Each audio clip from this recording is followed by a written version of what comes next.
याद कर लेना और अल्लाह के नबी सल्लल्लाहु अलैहि वसल्लम की बारगाह में ये इस्तिगासा कर लेना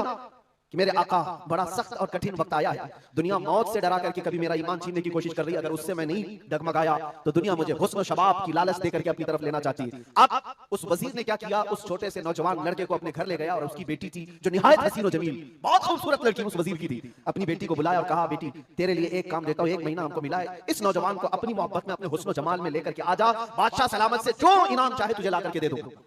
अपनी लड़कियां आशिकाने मुस्तफा को खरीदने के लिए कल भी भेजे जाते थे, आज भी भेजी जा रही है। हो सकता है बहुत सारी जगहों पर जो हमारे लोग मुर्तद होते जा रहे हैं, वो जो बच्चियां आज अपने दीन और ईमान का सौदा करके भागती हैं किसी गैर के साथ और कहीं जा करके शादियां रचाती, वो ये समझती हैं कि ये कॉमन सी बात है,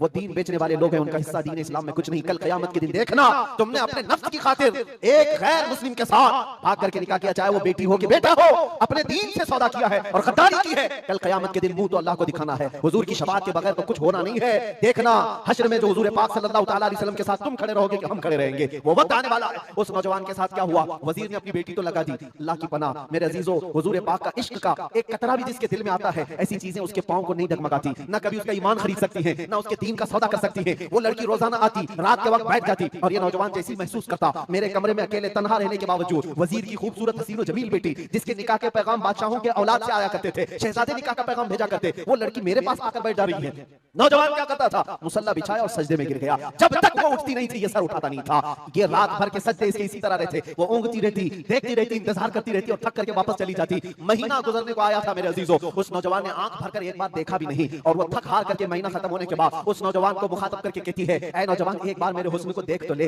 मुझे देखने के लिए बादशाहों के बेटों की भी कतार लगती है, कई बड़े बड़े लोग पैसों के अंबार लगा सकते हैं मेरे हुस्न को देखने के लिए, एक तू है कि मैं आता हूं तो मुसल्ले पे गिर जाता है, उठ एक बार देख तो ले, मुझे अल्लाह ने कैसा हुस्न दिया है, कैसा जमाल दिया है, एक बार देख तो ले। उस नौजवान ने आंखें झपकाए बगैर, पलटे बगैर जवाब दिया कि ऐ खातून तू अपना ये हरबा इस्तेमाल करना बंद कर दे, ये तेरा काम मुझ पर चल नहीं सकेगा। वजह यह है जिन आंखों में एक बार जमाले मुस्तफा बस चुका हो उसको दुनिया का हुस्न कभी धोखा नहीं दे सकता,